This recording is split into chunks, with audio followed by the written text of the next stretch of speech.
Okay, so just to point out that you have 3 documents here along with lecture notes, right? In the same folder as the daily lecture notes.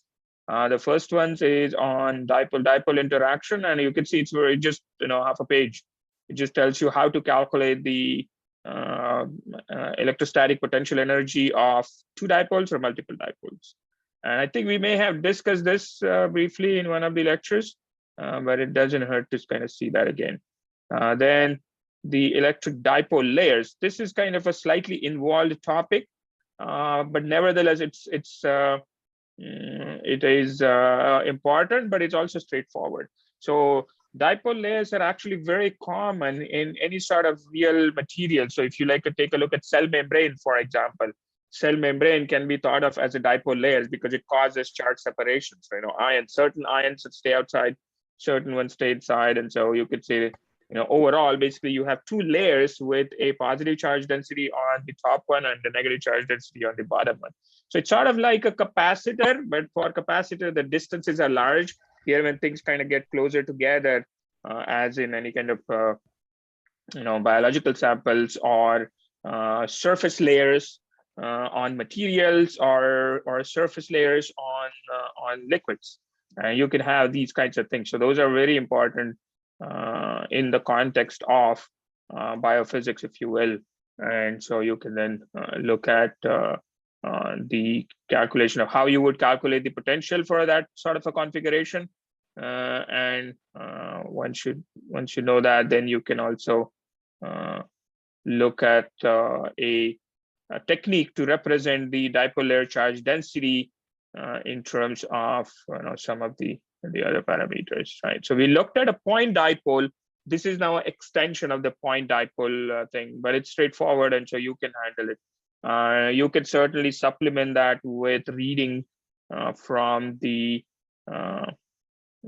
textbook. Okay, so that's what I wanted to point out. You have 2 homeworks. Make sure you work on those. If you haven't already, start working on those. The test 3 is April 28th. So that's coming up a week from today. So you kind of going to have a busy week. You have grad research conference, which is of course spread over. So you can, once you upload your video, every day, maybe, like middle of the day and at the end of the day, you can just go there and check if there are any comments or questions somebody's asking, and you need to answer those questions, right? So it's kind of taking place in an asynchronous online format. That's what it means. That you need to actually monitor your posts once they're already there. Okay, so that's that is the sort of just the logistic stuff. What we want to do now is maybe jump through quickly on some of the important concepts on conducting matters, and a couple of you, I think 1 or 2 of the groups gave. Yes. Excuse me, I have a question. Yeah. What chapters will be included in midterm 3? Midterm 3. So just those 2 homeworks. So whatever chapters that homework talks about, essentially multipole expansion.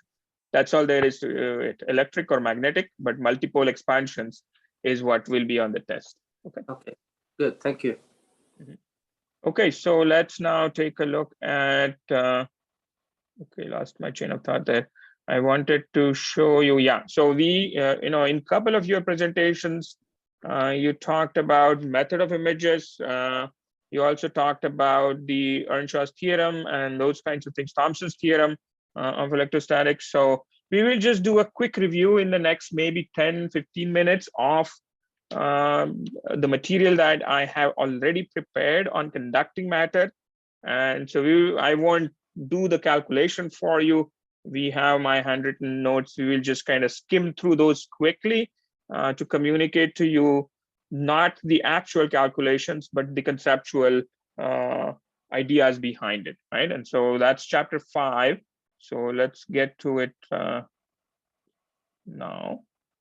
If I can find my screen.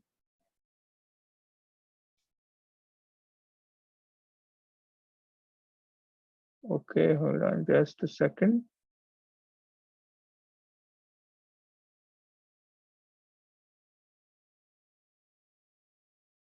Okay, here we go. So you see this stuff, and what we need is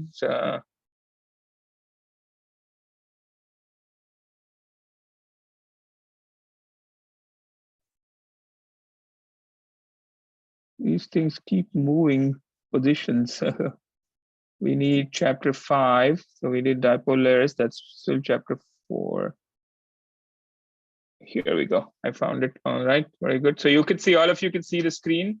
Let me see if I can hide the rest, the unnecessary stuff. There we go. All right, so we're just going to look through chapter 5 fairly quickly, right? So conducting material. And so that's like now going from fields in vacuum to fields in matter, right? And the first simplest thing to look at for fields in matter is conducting materials, right? And so um, that's what we are going to do here. So perfect inductor, we are of course assuming macroscopic domains when we talk about E&M the way we do. So electric field is inside is 0. That's what you have talked about already. That means the charge density inside has to be 0. That means whatever charges you have on that conductor should be on the surface, right? So that's the simplest case of isolated conducting sphere. The net charge Q is going to be spread uniformly over the surface. So from that, you can calculate the surface charge density. Sigma would be Q over 4 pi r squared. 4 pi r squared is the surface area of the sphere. And then you can calculate the potential inside and potential outside. The potential inside is constant, right? Because if there are no charges, the charges will have to be moved away. That means the potential inside has to be constant, right? It does not take any energy for a conductor to move the charge that sits inside of it. Somehow, let's say you shine a laser beam or a laser photon on this conductor, and it quickly dissociates one of the atoms, and an electron is left around. And that electron, that charge is then able to move around. It will quickly jump around. Essentially, an electron hole pair would get created, and both of those would quickly move around without needing any energy to go to the boundaries, right? So that's why the potential inside has to be constant, right? So that's why that turns out to be. And then potential outside, of course, is going to drop down. So you have constant potential inside till you reach the surface, and then you go down, right? So that's assuming, of course, you have a spherically charged, symmetric charge. So that process is called electrostatic induction. This is kind of an extreme of what happens in dielectric materials, which we're going to study next. Is the charges get separated, they move around. Here, they all go to the edges, to the boundaries of the material. In a dielectric material where you're not perfect conductor, the charges cannot freely move around. There you will have internal charge density as well. So their charge density is not 0. But the idea in some sense is simple. You use superposition principle to calculate the total electric field that contains 2 terms. First one is, of course, the external field that is applied, and then the self field that is applied. And then the self field you can calculate from the charge density, and you expect in the inside of the conductor the E to be 0. So this would be the field coming from the charges that are sitting on the surface, and that's the whatever the external field is. And so that allows you to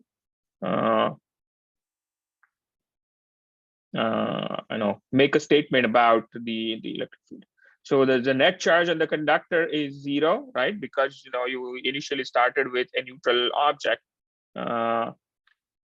That means a conductor essentially shows a macroscopic dipole moment. Remember multipole expansion, if one of the smaller moments is 0, then the higher moments start becoming important. So if total charge is 0, then the dipole moment. So you could think of this new distribution of the charge as causing a dipole moment for the material. Now, since we're talking about the conducting matter, it's kind of trivial to calculate that dipole moment. It's just the surface charge, ds r sigma r.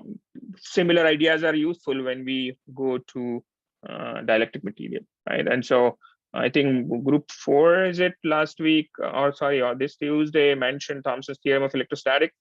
So let's take a look at the statement. It says electrostatic energy of a body of fixed shape and size. So body is fixed shape and size. It's not deformable. It's not Plato, for example, is minimized when its charge Q.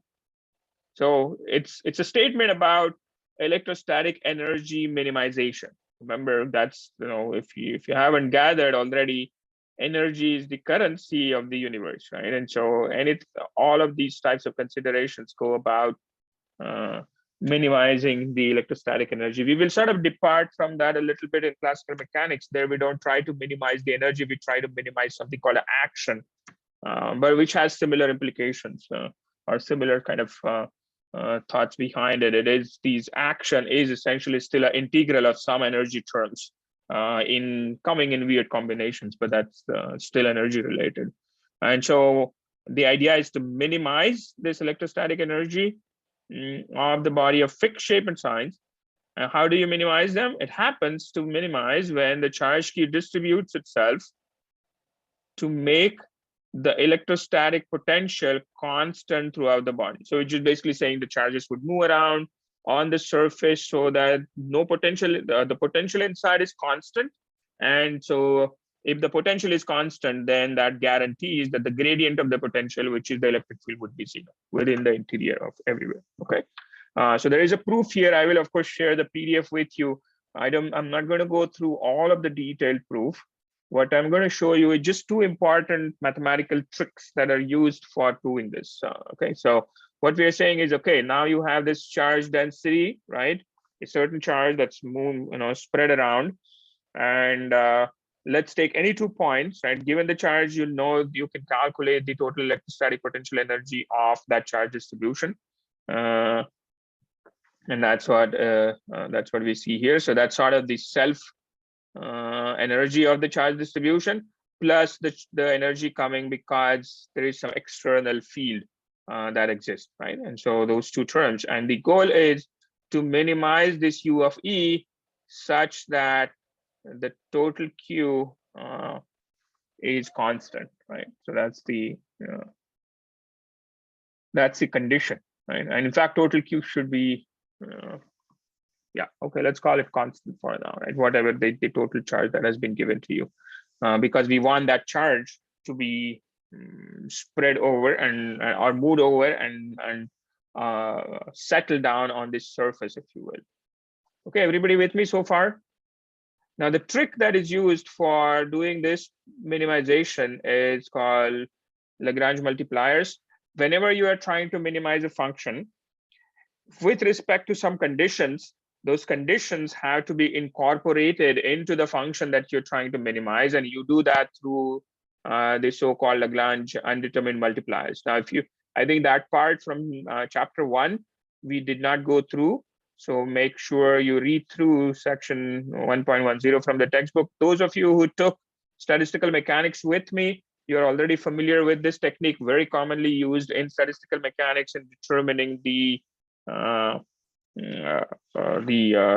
state functions or what is that? I'm forgetting the term now.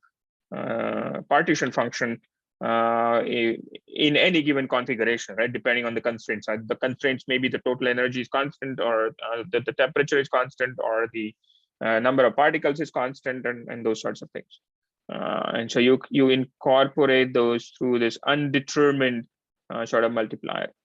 Okay, and then you do small variation of the parameter that's going to change. So you, instead of now a certain uniform charge density, we assume a slightly different charge density, which is now rho goes to rho plus delta rho.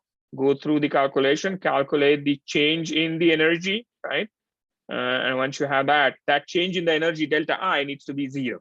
So that condition, here is after you, sorry, this is moving too quickly. Hold on. Okay, so delta I would have many terms, and so we observe that 1 and 2 are the same when r goes to r prime. So the first term goes away. Only the second term sort of is important. And there you have,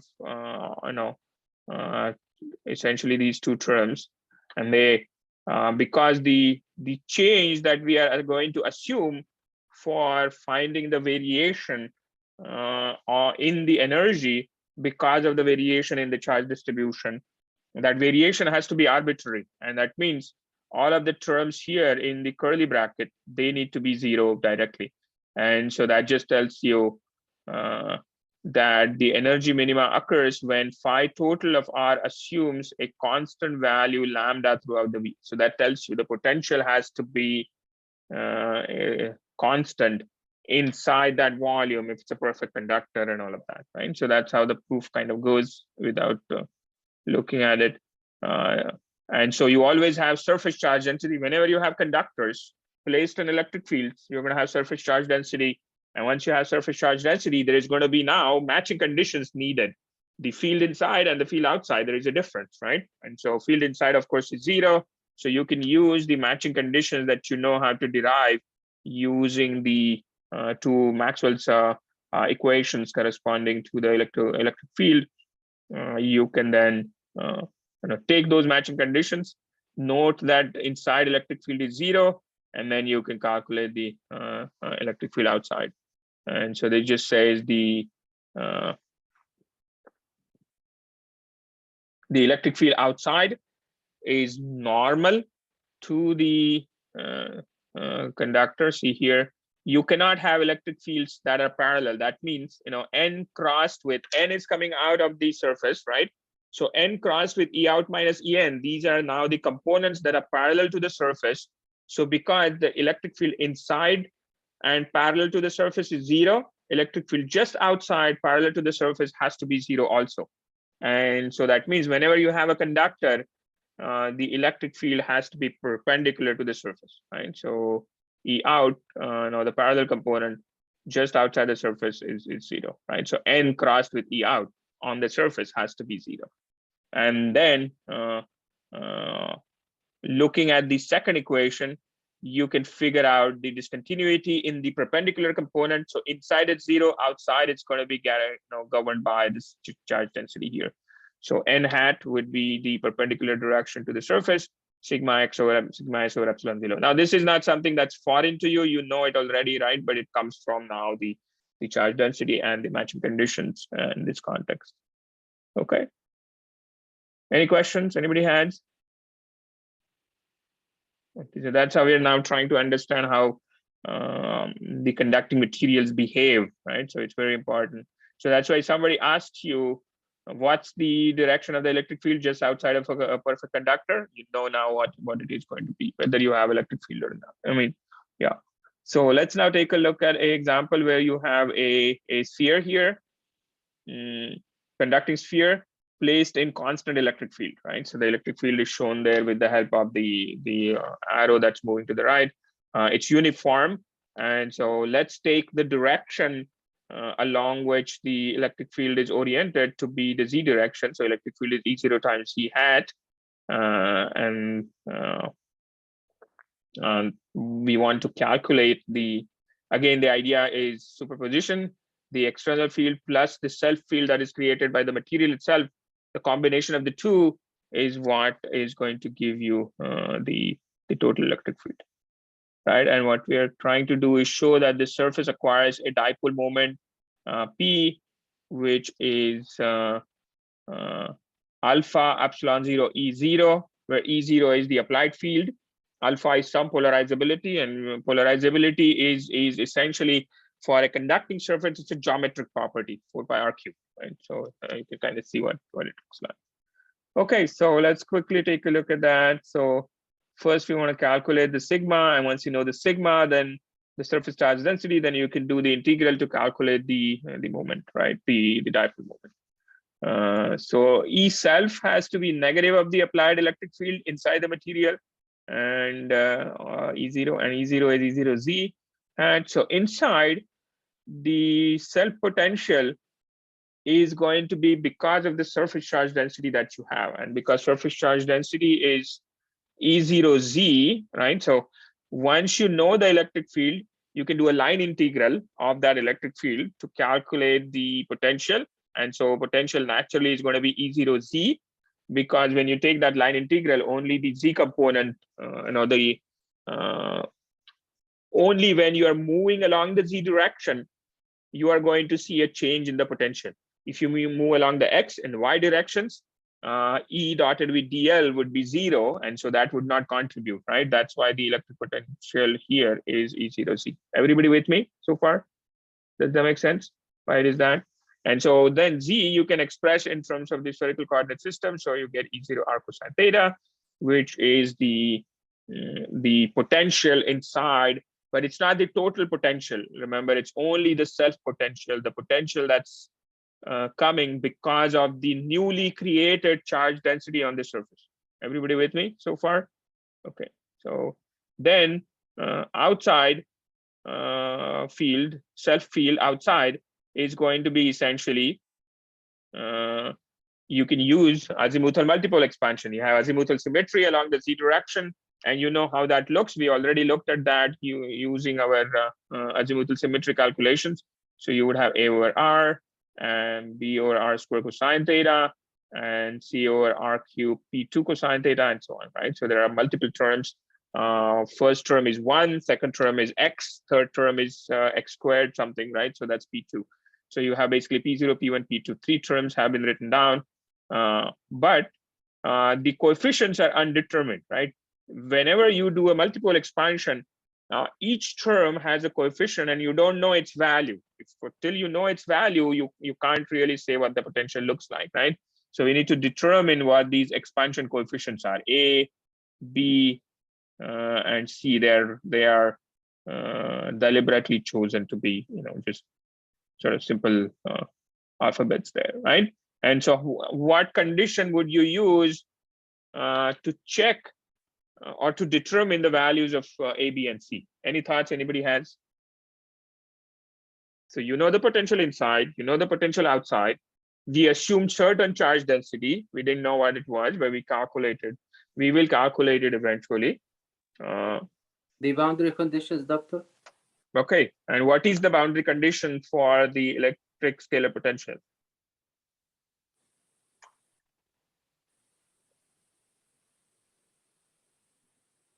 Okay, so I'm just trying to, I was thinking about this today. Your final is going to be oral, and I told you it's going to be conceptual. And so here's a flavor of what's coming, right? These are the kinds of questions I will be asking. No mathematics, just concept. So what is the boundary condition for the electrostatic scalar potential? When you have a surface in between, right? So you're trying to find inside and outside, and that surface has a certain charge on it. Any thoughts? Anybody has? Is the potential continuous or is it discontinuous? Continuous. Continuous, okay. That means if I come from inside on this to the surface and from outside to the surface, what should I say about the self field inside versus self field outside at the surface? Small r equals to capital R. Small r equal to capital R, but what's the main important thing? That's just bringing the inside field to the surface and outside field to the surface. What can I say about the two values? Is one greater than the other? Is it the same? Same. Okay. So that's what you do. Phi inside r equal to r, self outside. So the self fields have to match, right? That's the thing, because self fields are coming from a single source. So remember, this is tricky, right? Normally you wouldn't do this kind of a thing, right? Normally you would take a look at the total electrostatic field, right, scalar field, and then you would match that up. Here we are doing something weird, right? If you think about it, it's actually weird, and it's nice that it actually works out that way, right? It's only part of the field. Remember, we said the total field includes two components, the external as well as self. But the external is already continuous, right? External field is given, and it's E0R cosine theta. It's already continuous, right? We don't need to do anything about that, right? And so it makes sense to actually use this. So even though we are saying this for only part of the field, it's still, it's valid and accurate. And so if you look at the field inside, it's going to be E0 capital R cosine theta. That needs to match up with these three terms that you have. So you can see quickly that A would be 0, right? This term would be 0. There's no 1/r term in the left hand side. This term would be non-zero, right? Because you have the cosine theta dependence, and P2 cosine theta onwards, they will have cosine square and so on. So they have a completely different geometrical symmetry, and so they won't be there, right? And so A0, B0, and A0 and C0, B is not 0, and so you can calculate B. B turns out to be E0R cubed.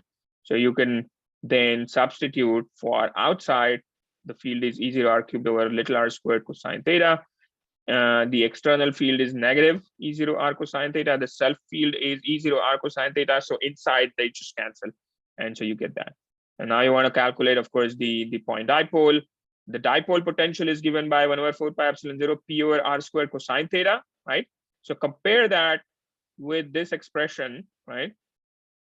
So cosine theta goes away, 1/4 pi epsilon 0 is there, of course. So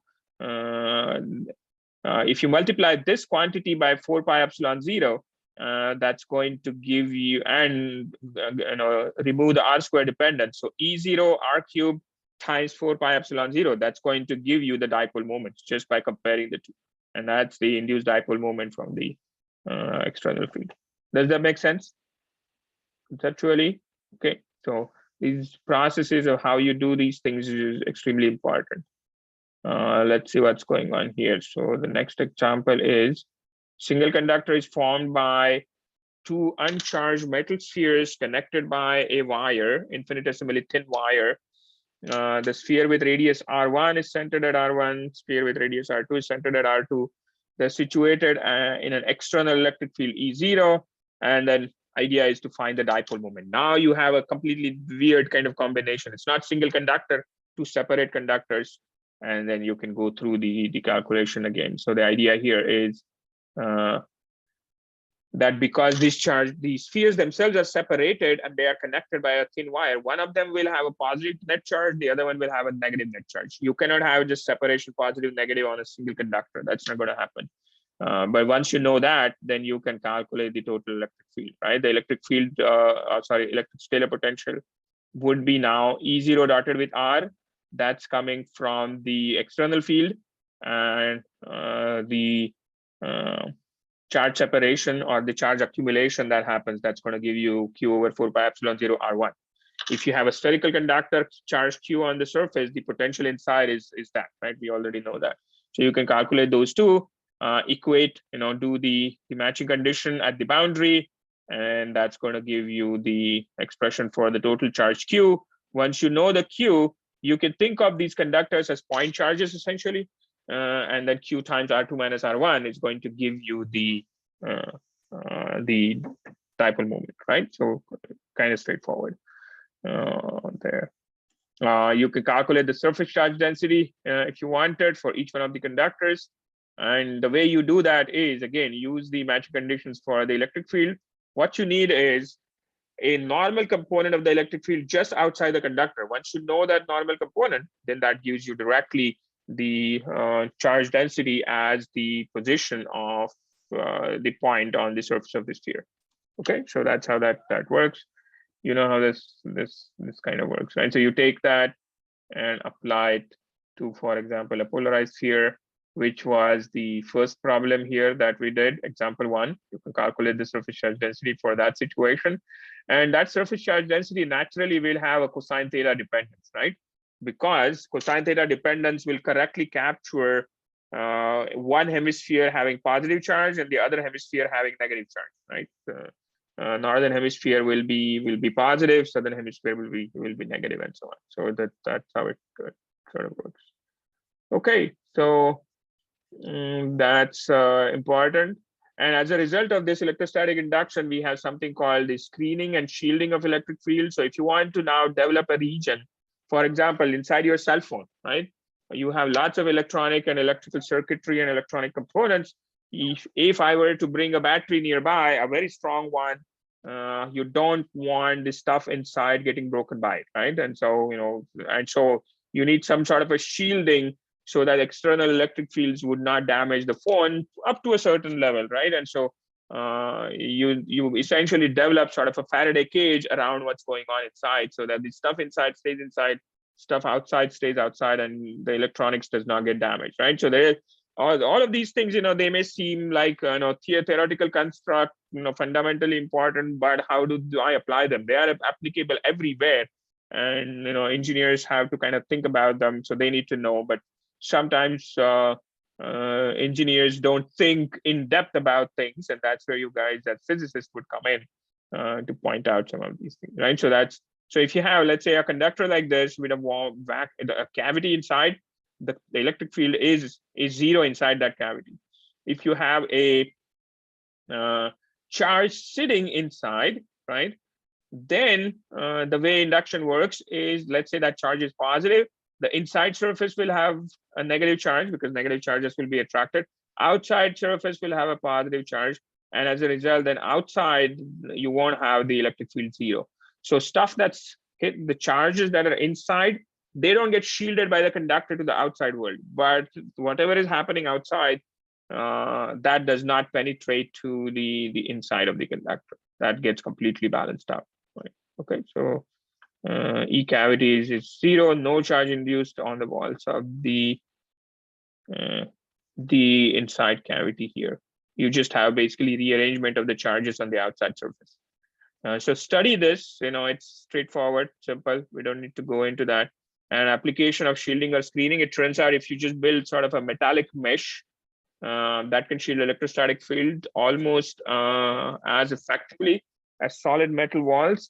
I will take, before the class ends, I'll take a little break and I will show you something that actually shows this. So your smartphone charging cables, right?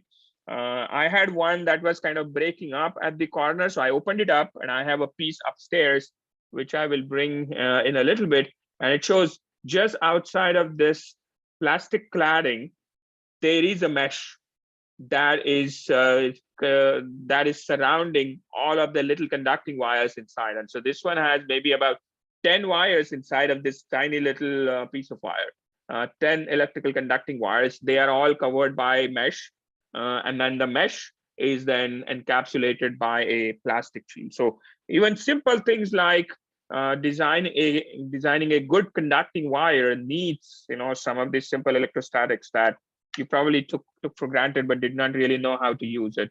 And so here it is. So for example, if you're inside a car is metal, you would be protected if lightning strikes you. Of course, the energy in the lightning is tremendous. So you may feel extremely hot, so you would be uncomfortable because of the temperature, but not because you got shocked. You would not get shocked. The electric field does not penetrate. Right? So those things are important to kind of know. Another concept that you probably haven't seen is the concepts of self-capacitance. It's basically a quantitative capacity of any particular conductor to store charge. And so depending on the size and the shape of the conductor, there is a certain capacity that it has, and whether it's in isolation or in the presence of conductor. So normally when we talk about capacitor, we talk about two parallel plate capacitors, right? Or certain other combination, two cylindrical shells or two spherical shells. Either one of those is fine. It doesn't have to be that way. It's just one single conductor can have a capacitor. And all of these electrical conducting wires that we use in electrical circuits, they have their own capacitance. And that capacitance has to be taken into account if you want your electrical circuits to behave correctly. And so that's sort of important. And how do you calculate that capacitance? Right. So let's take a look at quickly. Let's say you have isolated conductor. It has certain volume, certain surface area, and certain potential on it. Right. So potential is important because it's a conductor. You can keep a conductor at a specific value of the electrostatic potential. Because the charges will move around and they allow you to do that, right? So using Thomson's theorem, and Coulomb's law, potential produced by the conductor inside is phi tilde is just a scaled sort of a quantity. So it's dimensionless and scaled, and V is the potential that's been given to us. So inside it's inside the conductor, phi tilde is 1 because the whole region of the conductor will be at the same constant potential V, right? So that, and then as R goes to infinity, we're far away from it because of Coulomb's law, the potential would drop down, right? So that's captured by this phi tilde, right? And then we can use Gauss's law, which is E equals, and the definition of electric field in terms of the scalar potential. You can calculate the total charge on the conductor, which is normally volume integral of the charge density, but you don't really know the charge density. So you take the electric field and write the divergence of it, but you don't really know the electric field. So you write it down in terms of the gradient of the scalar potential, and you know that inside the gradient is 0, right? Because inside the phi tilde quantity is 1, so it does not have any derivative. But you can basically write this down, right? It depends essentially on that gradient Q. The total Q is negative epsilon 0 V and all of that. And so what we basically find here is that the total charge Q sitting on the surface of the conductor is proportional to the voltage at which it is held, right? And now holding something at a certain voltage is not an easy thing to do, right? You need to allow for free movement of charges. So just applying a battery sometimes is not enough. You also need to provide a path for the charges to move around, because it's the charges moving around it causes the electrostatic energy to minimized by the Thomson's theorem, right? So that means if you want to keep a conductor grounded, which means V equal to 0, right? Certain specific value of V. How would you do that? Does anybody know how you ground a conductor and what's the process there is?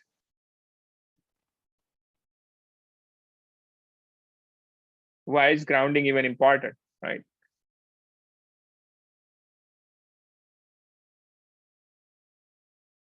Moriam, are you saying something? I cannot hear you. No, okay.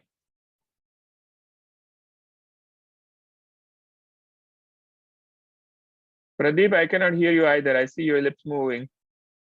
I think there is extra charge. If there is extra charge, we have to control for that. That's why we did ground it.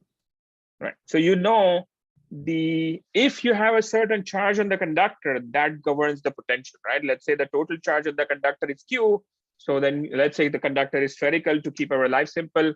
So the potential would be Q over 4 pi epsilon 0 capital R, which is the radius of the conductor, right? So that expression you are all familiar with. Now, if I want to maintain the charge, the potential at that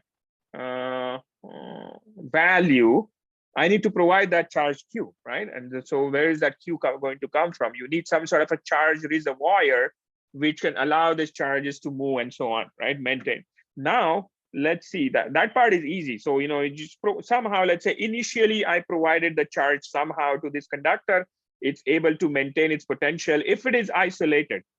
But now if I bring in another conductor with certain other potential or charges or any of these other electrostatic things near it, I still want this conductor to maintain the potential V. And how would I do that? In the presence of this external field, the total charge Q that I had to begin with is not enough now to hold the conductor at that potential V. It's going to change because of the surrounding. And if I do not want it to change, which is what is needed in many of the electrical circuits, for the electrical circuits to function well, I need to manipulate, I need the ability to be able to manipulate the total charge that is on that conductor so that it stays at that constant potential, right? Now, where is that source of charge? I need an infinite source of, a source of infinite charge, essentially a charge reservoir. And where do we get that charge reservoir? Any thoughts?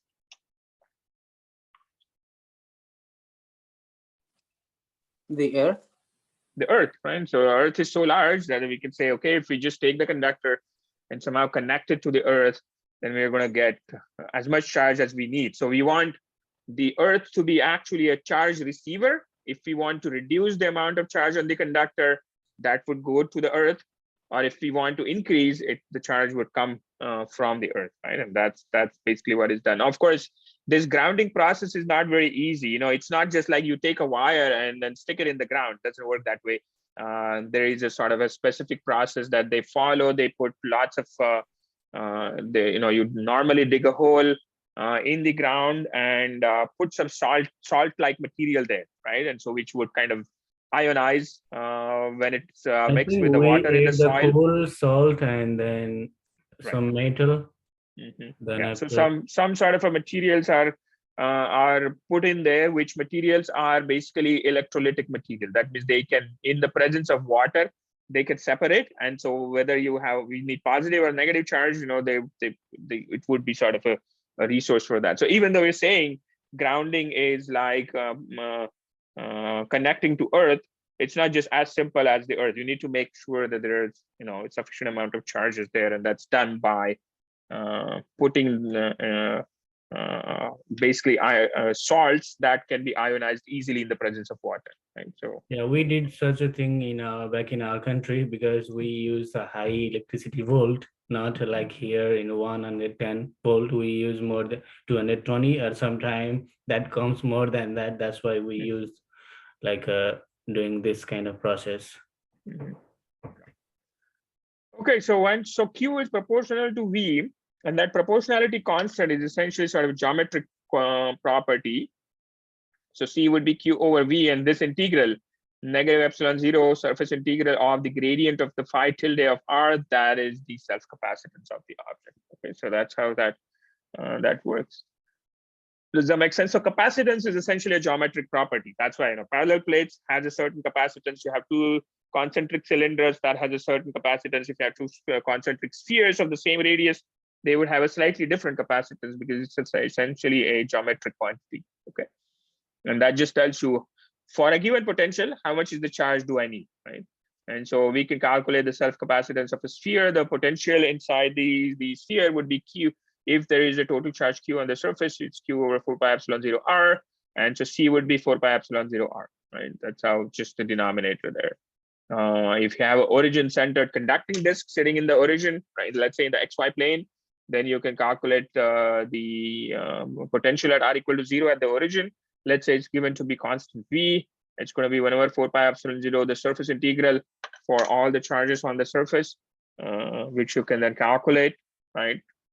I think in chapter 3, there is some calculation that does a determination of the potential due to a charged disk.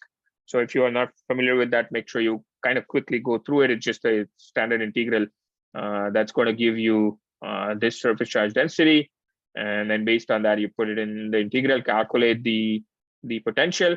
And the potential and the Q, they are proportional to each other. So you just take the ratio, and the ratio Q over V is 8 epsilon 0 R. That's, and you can see again, completely geometric quantity, 8 times epsilon 0 times.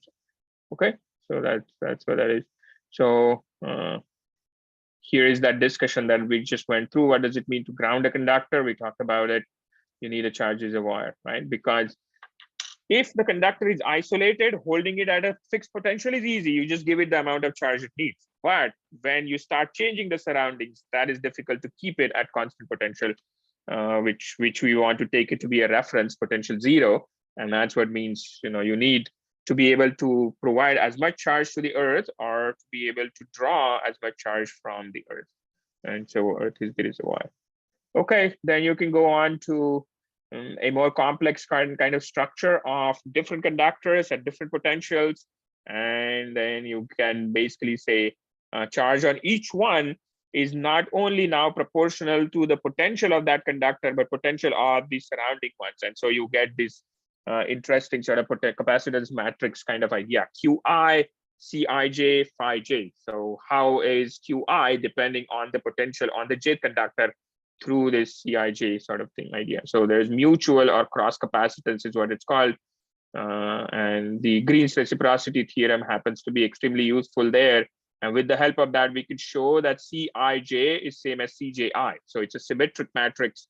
And so you only need the diagonal elements and the top right triangle. The bottom ones are given to you essentially because of this this symmetry property. Everybody with me so far? Okay, and that's it. We're done. That completes the important concepts from chapter 5. And I will share this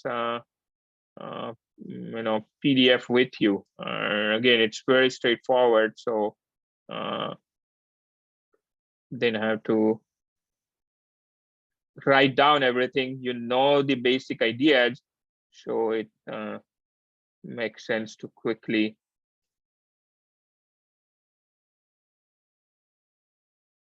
go through that. Anybody has any questions for me on chapter 5, the conducting materials or conducting matter?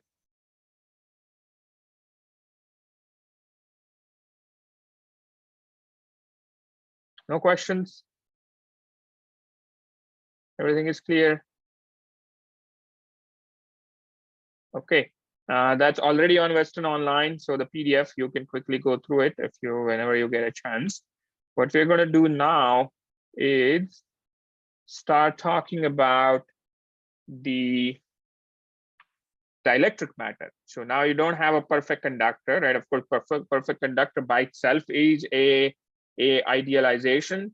But so far in chapter 5, or the kinds of things that we discussed, you don't really need a super perfect conductor or a superconductor rather, which has resistance equal to 0. We don't need to worry about that. The conductor will still allow charges to move around, and most of the things that we talked about, they hold true, right? So you don't need a superconductor, you just need a conductor. Let's now take a look at the next set of concepts, which is the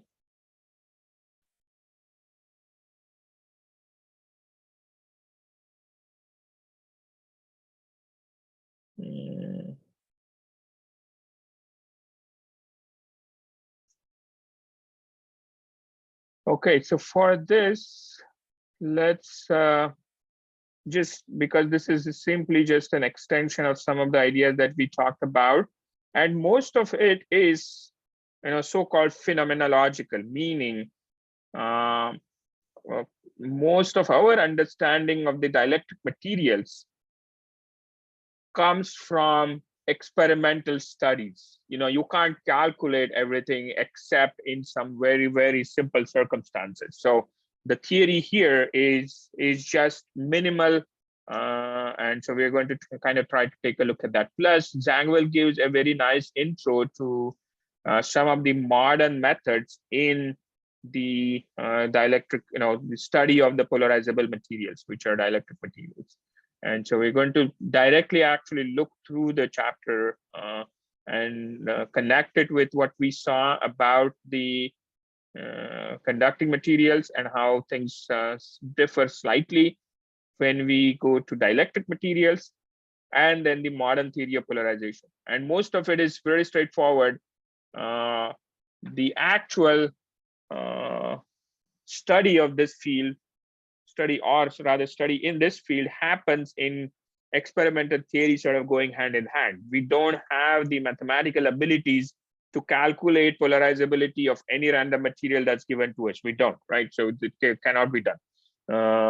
You saw in the Monday's presentation, some of those of you who were there, Kyle talked about polarizability from the context of light fields propagating through the material, right? So that's of course not an electrostatic situation, but it's an extension of what kinds of things that we're going to see here. And that just directly tells you that if you apply an electric field in the z direction, when a certain material is present, there's no guarantee that the material response will be along the z direction, because it depends on how the molecules and the atoms of this material are arranged. So every new material has a new response, and that's why it's in that sense difficult to theoretically calculate, right? And so let's now look through this. So dielectric is a medium that cannot completely screen a static external macroscopic electric field from its interior, right? So that's the difference between what happens in the conductor versus the dielectric material. Inside the conductor, if you have an external field, the charges will arrange on the surface so that inside the electric field is always zero. In this case, you can't do the movement so easily, so the electric field inside is not zero, right? So there would be some screening shielding, but not perfect, right? So that they cannot completely screen. That is important, right? And we're again talking about static fields, not oscillatory fields. You need to do something else to contain that, right? So what happens is the total electric field would be the self-electric field of the material itself, kind of like we saw in the case, and in the case of the conductor, plus the external electric field.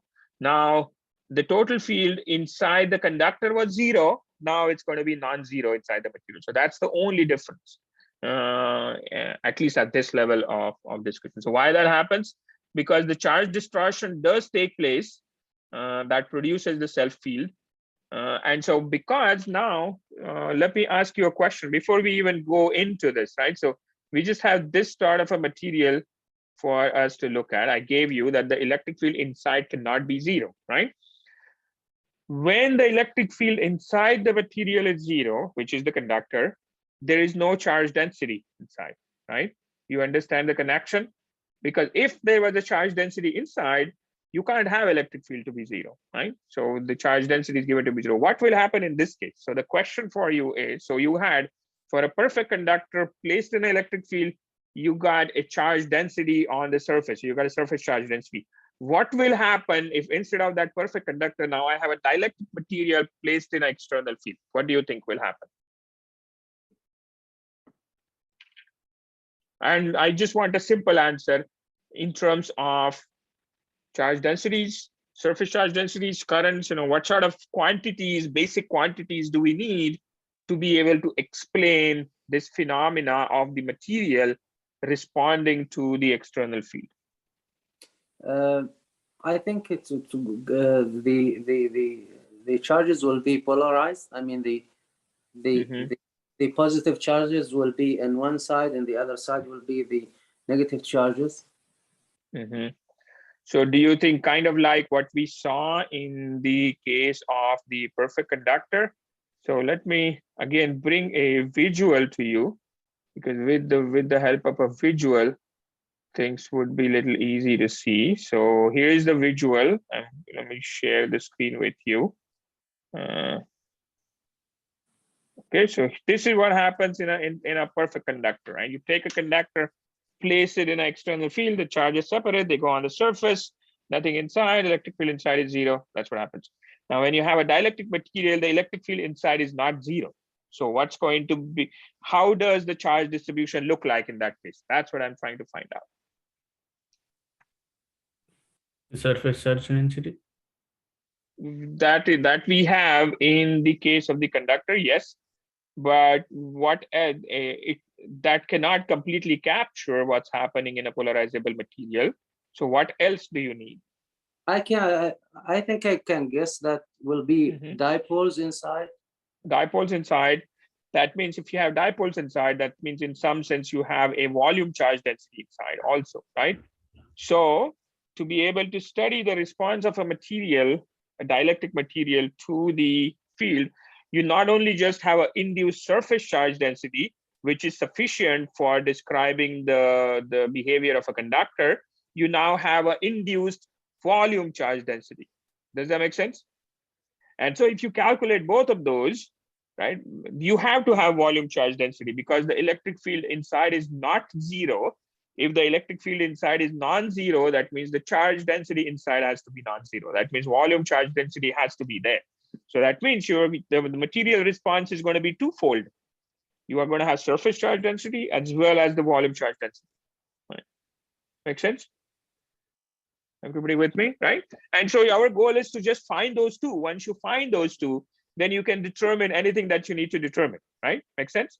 But calculating that theoretically is not always possible, right? That's not easy. And so you need some models for it, right? Anytime theory calculation of something in a general case is difficult, you develop simple models that you can calculate, right? You always have limited mathematical abilities. Whether you believe that or not, we have to, that's the reality of the actual materials that can occur in nature and so on. So we call that polarization, right, as an overall effect, but that's not really completely what's going on. The self field is coming due to something called a bound charge. You have to have the concept of bound charge because the molecules themselves cannot completely move around, right? They're charge separate, they're getting polarized, meaning the positive and negative charge centers are separating. But they are still bound to their positions. Like in a conductor, once an electron hole pair gets created, the electrons hop around, they change their positions, they change the center which they are connected to, and then they can move around. The charges that in a dielectric material cannot move around, and so you're going to have two kinds of things. You of course are going to have the polarized volume charge density, and also you're going to have polarized surface charge density. You're going to have both of those, right? And so both of those are important. And so you can just directly determine that. Let's first define PRs, right? So if you want to calculate the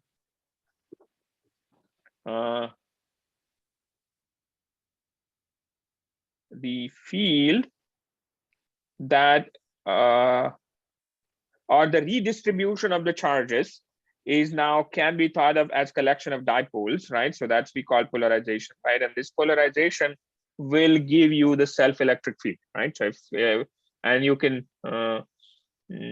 let's assume that PR is something that has been given to us, right? It is a model independent approach to introduce the polarization. Let's say some function P of R describes how the material behaves, right? That's the electric field response of the material to the electric field, and it has to be a vector field. So that's just right. And let's call that vector field P of R, right?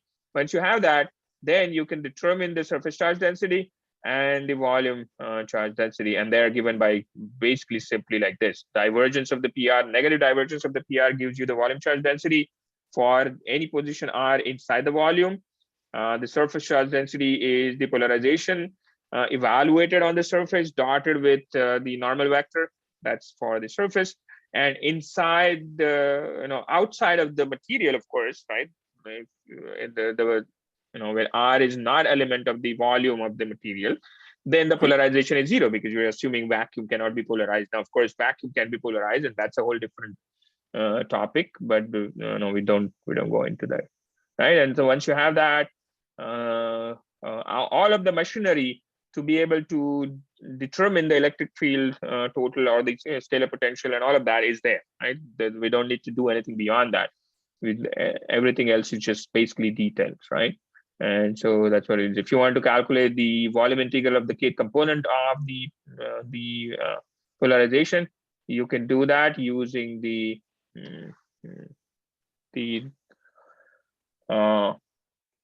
essentially this identity, right? The divergence of RKP, and so it's basically divergence of a product, right?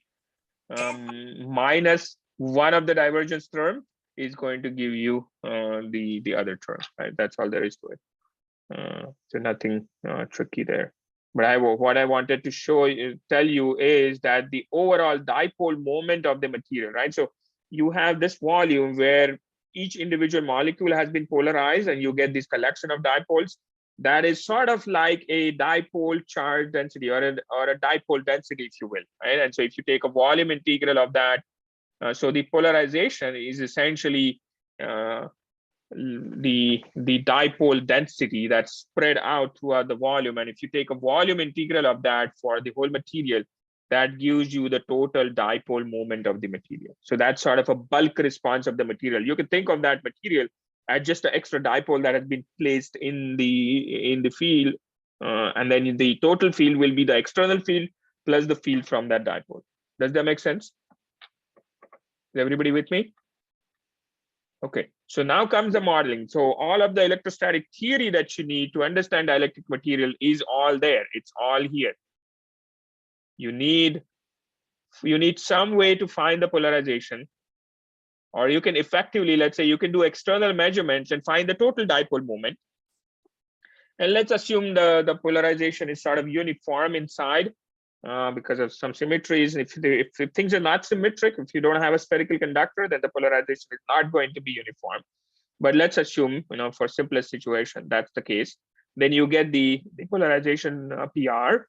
And once you have that, you can calculate the volume charge density, and then you can calculate the surface charge density, right? And then you have to self-consistently make sure these things work out.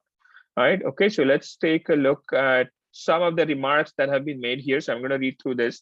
First, the vector n hat rs in 6.5 is outward unit normal to the surface S. That's the convention that we always follow. You go away from the volume that you're interested in at point rs. Second, PR equal to 0 outside the samples, equation 6.6, because polarization is associated with matter and there's no matter outside V. So we already kind of said that. The third is equation 6.4 to 6.6 do not determine PR uniquely, right? So this is because of the Helmholtz theorem, which we saw in chapter 1, that the fact that curl of PR inside is not being specified, right? You only have the divergence of P. Curl of P has not been used in any situation. So if you somehow measure the densities through some alternate mechanisms, and then you calculate PR, that PR is not going to be unique. It can be slightly different because you don't really have a measure of the current, right? So that's kind of important to do that. But going inside the material and trying to find these charge densities, that's a tricky business, right? You can't always do that. Not very easy to do. Plus, the actual origin of polarization is microscopic, right? And so when we are talking about measuring electric fields or measuring the response of a dielectric material to external electric field, we are talking about macroscopic quantities, and the real phenomena happens at the microscopic level. So you kind of have to reconcile these two things together, and there has to be a careful averaging procedure that has to be applied for the microscopic things. So you can do averages over a certain volume of space that is now macroscopic, and so that these things are important, and that's where we are looking at. We're coming to in a moment. So let me read this paragraph here for you to summarize. The macroscopic electrostatic field of a dielectric sample is produced by macroscopic polarization densities rho p and sigma r, right? So which are in turn determined by the polarization p of r of the sample. So the P of R is fundamental to the theory. Okay, these two things are not. They depend on sort of lots of the microscopic stuff. Okay, all right. So everybody with me so far? You understand sort of the setup of what's going on. Our goal is now, okay, and so following. So the Lorentz, Heinrich Lorentz, in 1902, he developed this microscopic version of this expression. So that's macroscopic to identify PR as an electric dipole moment per volume, right? So this is sort of going to the microscopic level now. PR is microscopic, at least in this case, in the context that it's spread over the volume of the material. Okay, and it's important now. In 1902, it may be a little tough at that time, but now we know materials are composed of atoms and molecules, and the electric dipoles that arise from atoms and molecules. Remember, atoms themselves can behave as electric dipoles, right? When you have the electron moving to an excited state, it is now farther away from the total positive central charge, and that causes it to have an electric dipole moment. So the polarized dielectrics are essentially these atomic and molecular electric dipoles. And so you need some sort of a averaging procedure. So the real charges are coming from these positively charged nuclei, and then negatively charged electrons is spread over in that volume. And so you need to specify a volume omega inside of which you should be using the microscopic picture, but the actual bulk volume of the material is much larger than this omega, right? So you need some sort of a separation of scales between what you call microscopic and what you call macroscopic, right? So omega is now a volume. Okay, so let's read this. The mathematical prescription defines the polarization at a macroscopic point R as the electric dipole moment of a microscopic scale with volume omega labeled by R. Okay, so there is now mixing of microscopic and macroscopic happening. So the point is macroscopic. That means at that point, there may be even smaller volumes that exist, and you have to do averaging over that volume to be able to determine the polarization. So polarization at any given point R, and R is macroscopic, you have to be able to, so think of this as in the quantum mechanics, right? Or on your smartphone screen. Every point of information that's provided, a certain color there, or is a pixel. It has a certain size. We see it as a point, but it's not really a point. There's lots of electronic circuitry inside, and all of those little light sources are glowing in same color, right? So the light source that is able to generate the brightness or the color on your smartphone screen, that is not that's not a point source. You can't build anything that is able to generate a light and has 0 dimensions. Doesn't exist, right? So that means it has to have a certain size. So each pixel in your smartphone or a computer screen has a certain size, and that's this microscopic cell that we are talking about, right? That's the material that is on screens. It's able to generate light. Here it is able to separate charges, right? And so you have to take an average over that small volume, and that gives us the brightness at that point in space, right? And here that gives us the polarization at that point in space. Does that make sense? Is that kind of easy to understand the separation with that sort of a model? In quantum mechanics, we say the smallest volume that you can take in phase space, where let's say you have x-axis and the px axis as the y-axis. The smallest length that you can measure is h bar, right? You cannot go any smaller than h bar. Make sense? And that's kind of what it is. So this h bar is h bar cubed in 3 dimensions is sort of like this volume omega we're talking about, though this omega is actually much larger than that. So it's a next step of abstractions, if you will, right?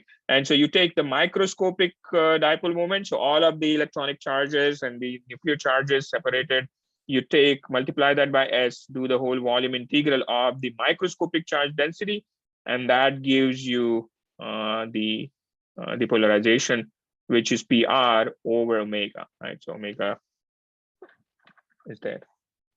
Everybody with me? So that's the Lorentz model. That's how he kind of gave us the idea to think about this. What is it really going on? The physical origin of the charge separations versus what we observe macroscopically in the bulk medium in the electrostatic experiment. So despite its widespread use, the Lorentz formula 6.10 is usually a poor approximation to the true polarization. Okay, and we're going to look at that because that's modern. That's something new that you haven't seen, and so it's important to see what those ideas are. And I think we are not going to get through it today. We will just read through it, set the motivation for having to change the theory of polarization, and then we will come to it in the next class on Tuesday, right? So the exceptions which prove the rule are dielectric gases. So there are situations, right? When do you start realizing that a theory is not a complete good description? There needs to be certain cases where the theory sort of fails to capture all of the features. And here are these ideas, right? The exceptions are dielectric gases, so gaseous material, non-polar liquids, and molecular solids. So these materials only in the late 19th century or late 20th centuries, when we sort of created these materials in the lab, And then we saw, okay, the Lorentz theory is not able to capture all of the features of these. So that means we need some modification. So this is kind of, modern. That's why this textbook is nice, because these things you won't find in Jackson, for example, right? At least not in the details that you will see them here. So the inaccuracies of the Lorentz model appear where the constituent atoms and molecule interact very weakly. So the interaction is very weak. Okay, so that's the reason. The inaccuracies of the Lorentz model appear consistently for all dielectrics where chemical bonding is important and bond charge is present on the boundaries of the averaging cell omega. So here we assume that these cells only have a volume charge. If for some reason those cells themselves will have a surface charge, then you get into trouble, sort of. That's kind of where the idea is coming from. So you have this bond charge present on the boundaries of the averaging cell. And that's where things start to kind of break down. Worse, and so let's take a look at it further. Worse, 6.10 generally gives different values of PR over omega when one uses different but equally sensible choices for omega, right? You don't want this expression for PR to dependent on omega, right? Because you want the macroscopic and microscopic scales to be different. And provided you keep that separation distinct, the choice of omega, the choice of the volume, whether I choose 1 angstrom or 2 angstrom or 10 angstrom, should not change the value for P of R. Does that make sense? Okay. And so that's what that's saying, because it's an average procedure, right? Whether you take this much volume for calculating the average, or that much volume for calculating the average, or that much volume for calculating the average should not change things. Unless something is happening and moving rapidly in space for it to do that. And so it turns out there is omega dependence that has to be eliminated. So simple model of our ionic crystal shown in figure 6.1, which we will take a look at here in a moment, shows that this can be true even when no bond charge is present, right? So the volume dependence is a problem. So the two panels show two choices for the Lorentz cell omega using 6.10. They lead to oppositely directed PR vectors. So let's take a look at figure 6.1. I think it's on the next page, 6.1. So here are two views. Depending on the choice of volumes, you get in the first part of the picture, you get the polarization that's directed downwards. And in the second picture, it's directed upwards. Same material, same everything. Only thing that you change is change omega from including a white center and dark center versus a dark center and white center in the opposite sequence, right? So that's all there is to it. So that's a cartoon view of an ionic crystal, meaning the two ions, positive and negative, are separated. White spheres are negative ions, black spheres are positive ions. The arrows indicate the local polarization PR computed from the Lorentz formula. So let's take a look at this one, right? So white spheres are negative ions, so the polarization would start from the negative charge to the positive charge. So for each volume that you consider, which is denoted by the dashed line, the little polarization vectors are all downwards, right? And so the total polarization P is also going to be downward. But in the other case, the volumes are just slightly shifted. So each now little dipole is directed upwards, and all of that is going to give you that, right? So completely different. So something must be wrong in how we're doing using Lorentz formula. Okay. So since I motivated the need for a better theory of polarization, we're going to take a look at that in the next class.